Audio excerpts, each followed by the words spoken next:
Kaze mu kiganiro intwaro nziza. Ikiganiro mutegurirwa n'igisata cyo kumenyesha makuru cyo mu bushikiranganje bw'intwaro hagati mu gihugu, iterambere rusangi n'umutekano. Mu ntumbero yo gutorera umuti ikibazo c'amatati y'amatongo na cane kubaheruka guhunguka, ishiramwe mpuzamakungu rijejwe impunzi OIM yaratanze imfashanyo ku bushikiranganje bw'intwaro hagati mu gihugu, iterambere rusangi n'umutekano ingana n'amadolari y'abanyamerika ibihumbi 160. Iyo mfashanyo ikaba yari igizwe n'amapikipiki 28, amamashini nyabwonko n'ibindi bikoresho bizofasha mu gutunganiriza abafise ibibazo vy'amatongo mu makomine agize intara za Kirundo na Ruyigi. Ikabashikirijwe kwigenekerezo rya 22 ndamukiza uyu mwaka hariya ku mugwa mukuru wa politike Igitega. Umunyamabanga ntayegayezwa mu bushikiranganje bw'intwaro hagati mu gihugu, iterambere rusangi n'umutekano yari yaserukiye ubwo bushikiranganje, aratubwira iciyo mfashanyo izokora. Mu Ntara Gitega kuno munsi igenekerezo rya 22 kwezi kwa kane mwaka wa 2022, ishirahamwe OIM rirahejeje gushikiriza leta y'u Burundi amapikipiki ashika 28. Amapikipiki aje yongera ku yandi mapikipiki yari yatanze mu mwaka uheze angana uko nyene. Mu mwaka uheze yari agenewe amakomine y'intara ya Muyinga, intara ya Cankuzo n'amakomine 2 yo mu ntara ya Ruyigi. Amakomine rero aca yakoresha mu gisata ntunganya matongo kugira batunganiza bene gihugu. Uno musi rero hatanzwe amamoto angana nkuko nyene 28, yose hamwe aciye kwira 48. Aya 28 y'uno musi agenewe intara amakomine y'intara ya Ruyigi, 5 yarasigaye, hakaba n'amakomine 7 y'intara ya Kirundo, yose acaja gukora mu gisata ntunganya matongo. Si ivyo gusa, batanzwe n'ivyuma nyabwonko mwita ordinateur n'amarogisi bitabo byo kwandikamwo n'ibindi bikoresho bitari bike bifasha abagiye kwandika amatongo kuyatunganya neza, kuyaha inkaratasi kugira biborohere akazi kabo. Uno musi rero turadufashe kano kanya kugira duce tuyashikiriza ba mustanteri bari kumwe n'abakora mu bisata ntunganya amatongo kugira bagende batunganize abene gihugu.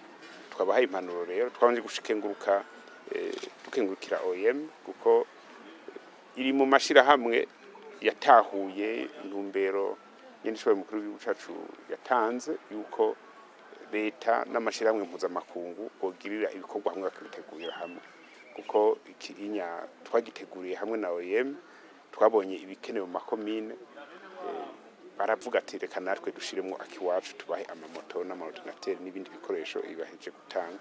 Nuvuga ko ari ntuzenyaro igira kabiri kuyambere twari twayitanze mu mwaka uheze. Ico ni cambere twakengurutse ko babikoze neza nko twari twabivuganye.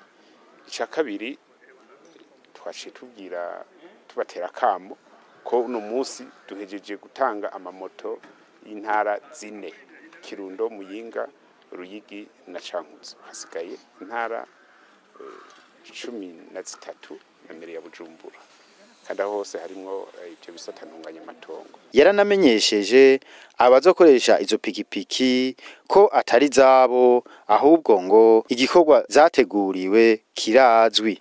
Ico rero turagishima, mugabo rero hagataho abo baronse mu mapikipiki twabahaye impanuro nkuko twabibabwiye mu mwaka uheze. Abo bazitwaye bimuyinga na Cankuzo nizo komine 2 zo muri Ruyigi, twabwiye ko izi moto zica jija mu mutungo wa leta, cyo bita patrimoine de l'État, kugira ntibazifate nk'uko umengana ibikinisho nk'ibijuwe.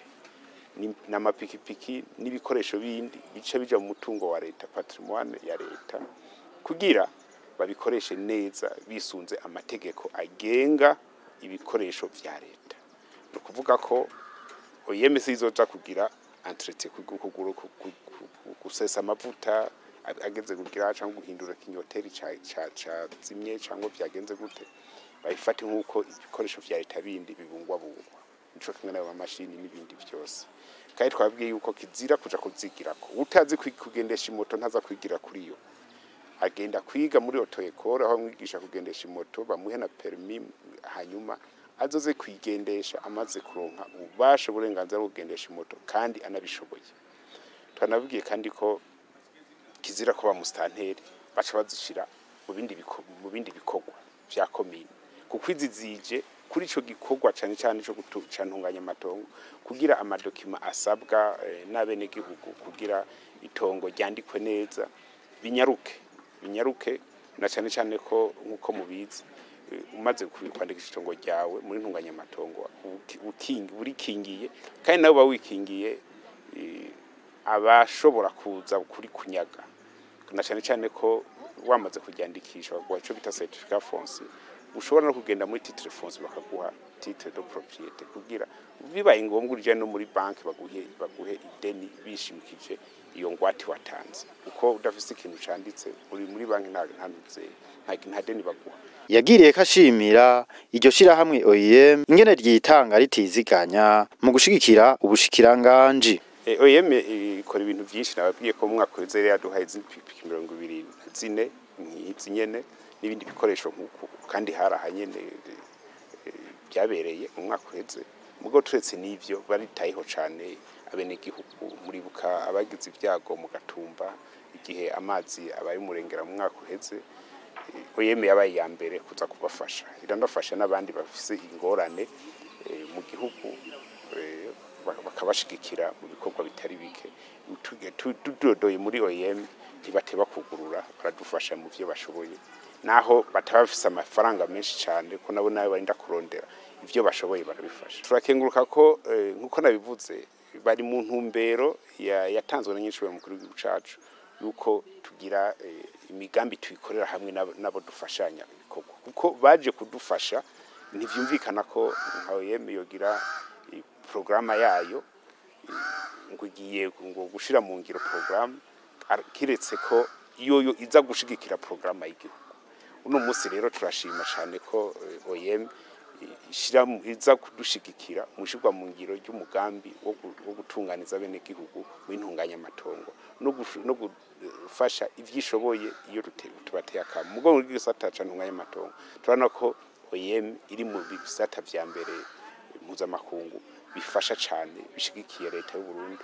muri uwo mugambi wa ntunganya amatongo umuyobozi mukuru ajeje gutahukana impunzi no kuzisubiza mu zabo aratubwira isano riri hagati y'igisata ntunganya amatongo n'abahungutse murakoze mudusanze hano mu ntara ya Gitega mu gikorwa catunganijwe ku munsi w'igenekerezo rya 2022 kijanye no gutanga ibikoresho biza gufasha mu makomine na cyane cyane mu bisata ntunganya amatongo muti mbega iki gikorwa cyo gutanga ibyo bikoresho mu bisata ntunganya amatongo n'ibyo gutahukana impunzi no kuzisubiza mu byazo bihuriye he aho rero niho twagomba dusigure uyu mugambi turiko tuwukorana n'ishiramwe mpuzamakungu OIM biciye mu gisata kijanye no gushigikira abahungutse kugira ngo dutsimbataze intwari bereye mu vy'amatongo aha rero twasanze abahungutse nibo ba mbere bahura n'ibibazo bijanye no gutakaza amatongo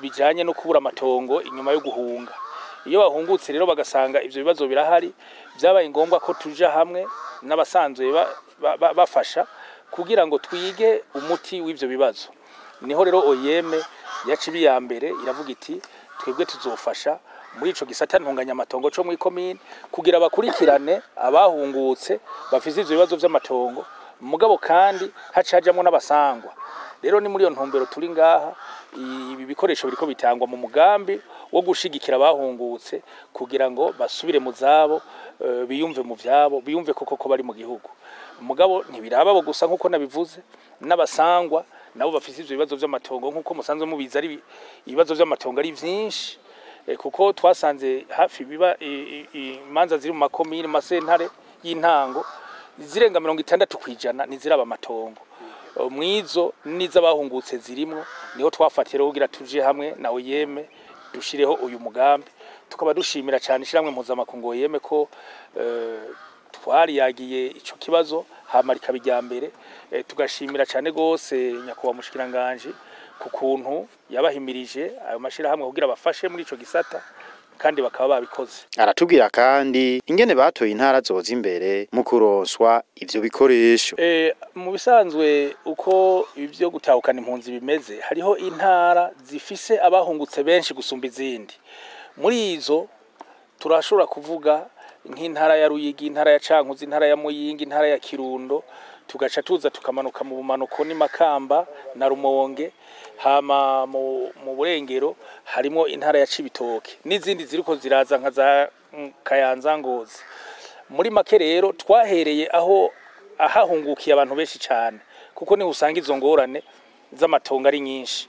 Nico gituma uyu munsi haronse intara ya Kirundo n'igice c'intara ya Ruyigi kuko ikomine zibizo mu ntara ya Ruyigi zari zararonse mu ngunga iheruka. Izo ntara rero zaronse abahungutse benshi nizo twashimye guheramwo kugira ngo n'izindi zizoze zirashikirwa buhoro mugabo izo zaronse abahungutse benshi zamaze kuvamwo. Kubijanye no gukurikirana ikoreshwa ivyo bikoresho vyatanzwe ngo babikurikiranira hafi kandi ngo abafashwe bononye ivyo bikoresho barahanwa. Murakoze nk'uko nyakubahwa umunyamabanga ntahegayezwa mu bushikiranganje bw'intwaro hagati mu gihugu n'iterambere ry'amakomine yabivuze. Ibi bikoresho vyaherekejwe n'ubutumwa yatanze mu izina rya nyakubahwa mushikiranganje. Ubutumwa bwerekana ukuntu bazobikoresha n'ukuntu bazobicungira n'ukuntu bazobifata neza. Ubwo butumwa ndazi ko babufashe nka nkama. Twebwe kubituraba tuza turakurikirana turaba uwo bayahirahiriye akagifata nabi.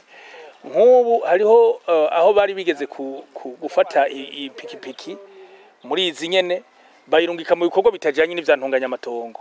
Uwo muntu twaramuhaye inkebuzo kandi ntivyasubiriye.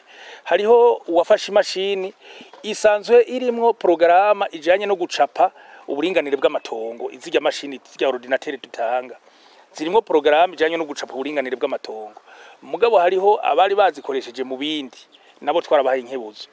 Tuguma rero dukurikirana kugira turabe ko ibi bikoresho bikora koko mu gikorwa kiyizwi mu gikorwa vyarongitsweko. Hama rero tureza tukanakurikirana ko koko abo barundi bahungutse, abo barundi bafise amatati y'amatongo ko ari bo koko bifasha. Ivyo tubibonera hehe? Tubibonera mu maraporo ya buri gihe bama bariko baratanga. Nkuko musanzwe mubizi abasanteri baratanga amaraporo mu ntara, intara zigatanga amaraporo mu bushikiranganje. Twebwe biraheza bikadushikira mu maraporo kandi dusanga koko ivyo twazitumye, ivyo twatumye aba bakozi bo komine bajejwe ivy'amatongo vyantunganya amatongo nivyo bakora koko. Twoshimira gose babura amatari b'intara, tugashimira ba mustanteri b'amakomine ku kuntu bahimiriza abo bajejwe ibisata ntunganya amatongo gukora koko ico bajejwe kandi baragikora bivuye inyuma. Ngo abo bafise amakenga kwikoresha ry'amamashini nyabwonko mu makomine atararonswa amatara ngo nta kizokononekara ngo kuko ico kibazo baraciteguriye. Ego ivyo nivyo mu bikoresho bitanzwe harimo ibikoresho bisaba umuyaga nkuba, ariko nkuko musanzwe mubizi turafise imbono yo kuvuba gushika mwaka wa 2025. Muri iyo mbono harimo uko amakomine yose azobafise amatara. Hambavu y'ivyo urumva mwoca muvuga muti none kuvuba gushika 2025 bazo batariko barakora. Twatanze amamashini mashasha, amamashini amwe bitangendanwa. Ajya amamashini ukorera ahantu hatagira amatara uragenda ahari amatara ukayishiraho ikuzura ucikoresha nk'indwi itarasubira kuzima. Nico gituma twatanze zijya mashini ngendanwa tutatanze zijya zo mu biro, ni kugira zifashe ayo makomine atagira amatara ntibareke gukora ngo ni kubera amatara, mugabo bagende bazishire ku muriro ahari amatara hama bakoreshe nk'indwi, hama ku wundi munsi w'Imana nko gatandatu canke bagende basubire bashire ku matara gutyo mu kurindira ko izo komine zitararonka amatara zizoyaronka, kuko nababwiye turafise imbono yo muri 2025 yuko amakomine yose azobafise amatara. Abo twaganiriye baronkeje ivyo bikoresho bari bafise akanyamuneza ntangere. Ego tewe niyumva neza cyane kuko ndagiye kuruhuka muri byinshi. Ni ukuvuga yuko ikigo ntunganyamatongo cadutwara uburyo bwinshi, nta mamoto twari dufise, kandi by'ukuri kugira ngo bashike ku matere byatugora. Twaruwisha amamoto tugatanga amahera kugira ngo bashobore kugenda gupimira bene gihugu. Jewe rero ku bwanje ndanezerewe cyane kandi nshimira n'ubushikiranganje by'ukuri iminsi yose butwitaho bakabona ibitugoye. Ariko nkongera nkashimira OIM nayo nyene turayikengurukira cyane kuko by'ukuri yitiyumvira yuko dukeneye ibyo bigendeshwa ntiyari kubiduha, kuko kenshi bama baciye aho dusanzwe dukorera baratubajije ibikenewe byose twarabitanze. Nukuri je ndanezerewe cyane kandi numva duhutse. Ikindi naco shimye nuko abenegihugu bagiye koroherwa rwose. Twahora tubaha iminsi 2 mu ndwi kugira ngo bashobore gushika kugira ngo bapimirwe amatongo, ariko ubu tugiye gushiraho by'ukuri iyi minsi yose. Tugiye gukorana rero n'abajejwe bakorera mu kigo ntunganyamatongo, tubahe iminsi bashobora kuzoza barashika ku mitumba. Rero ku bwanje nagira ngira ko kandi nongera ntera kamo abenegihugu bakomine Vumbi. Nukuri kuringabanwa turonse tugiye kwitaho kugira ngo by'ukuri amatongo yaramaze igihe atandikwa, ubuhongera ngo bigiye gukomera. Rero bumve akamo ndabateye aho bari hose kugira ngo bashobore kuza kwandikisha amatongo yabo. Ego twebwe imisi yose iyo ubushikiranganje buduhaye amategeko tugenderako turayubahiriza gose. Twamaze kumva yuko izi ngendeshwa baduhaye atabandi bazozikoresha atari abakozi bakora mu kigo ntunganyamatongo.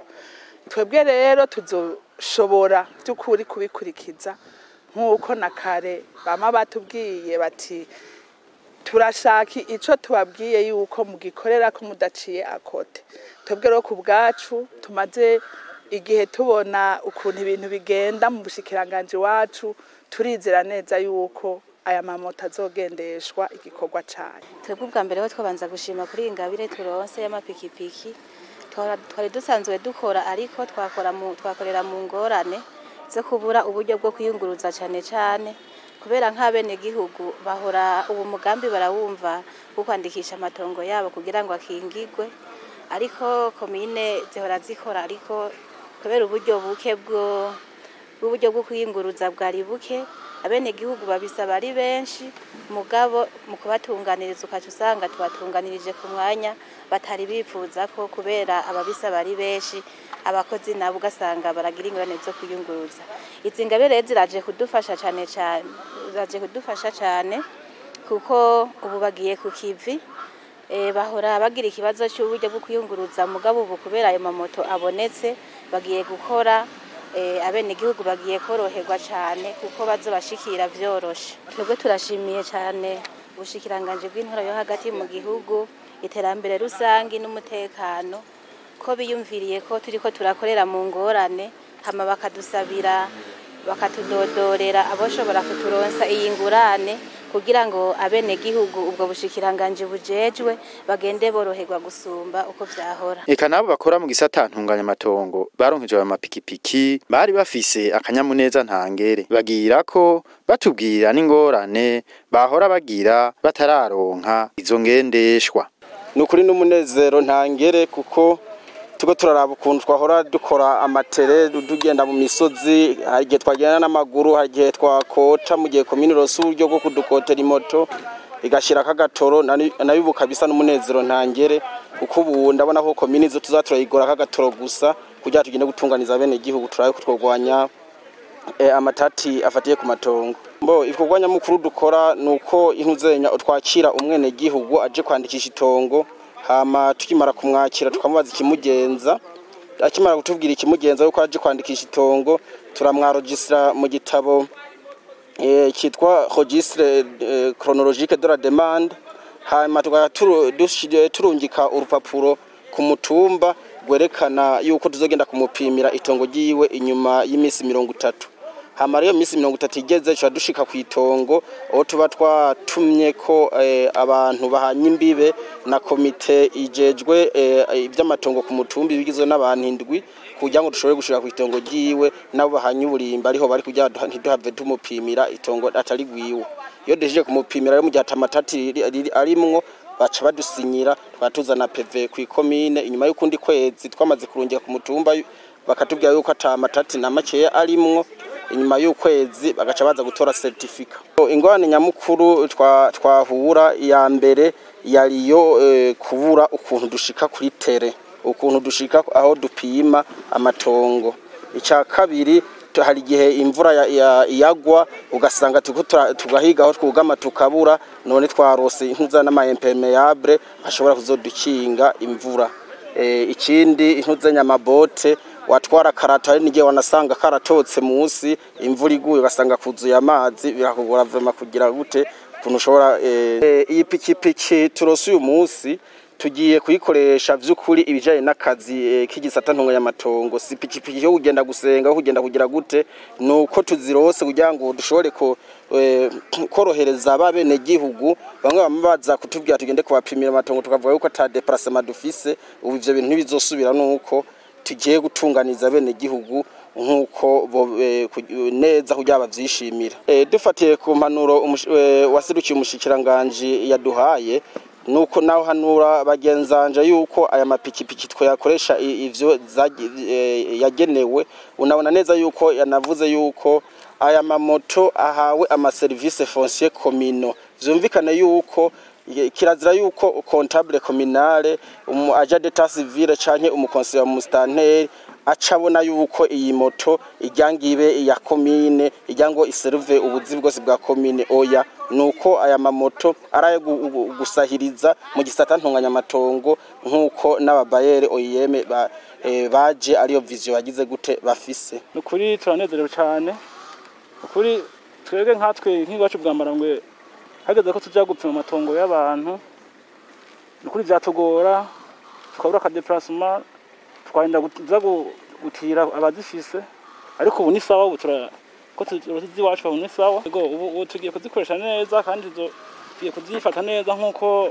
tubisabwa n'amategeko kandi ujya ubu zamaze kubizi wacu tuza kuzifata neza kandi tukazitwararika amatwa tugasabanya n'uburongozi hamustane canke bako ntabe canke abandi bafashanya gutwara yuko bodufasha bakaza dufasha baduha ibitoro kugira natwe tugire dutashaka ku matere bitworoheye kuba twe ukuntu twara dukora hageze ko tujya ku matere twabwira ko ntawe canke mustane akatubiha igitoro akadukotera ni moto itwara ku matere tugatugenda ariko ubu bigiye kutorohera abo yumva ntizosura kuhaba. Aha niho ikiganiro intwaro nziza kirangiriye sangwa amahoro hiwanyu murakoze. Kira uri mitsa Burundi bwanje zo kurata hose umfasha zihe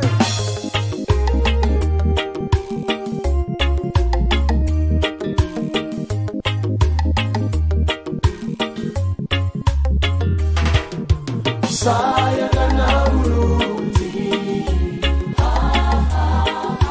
Sayagana Burundi Kanya Burunda uri kirezi gihugu ciza uraberewe rubawe Mutima wa Afrika utekana bose Hey Burundi reka nkujyage nsemerere gose n'amakunga byumve uri gihugu ciza uteye igomwe urahimbaye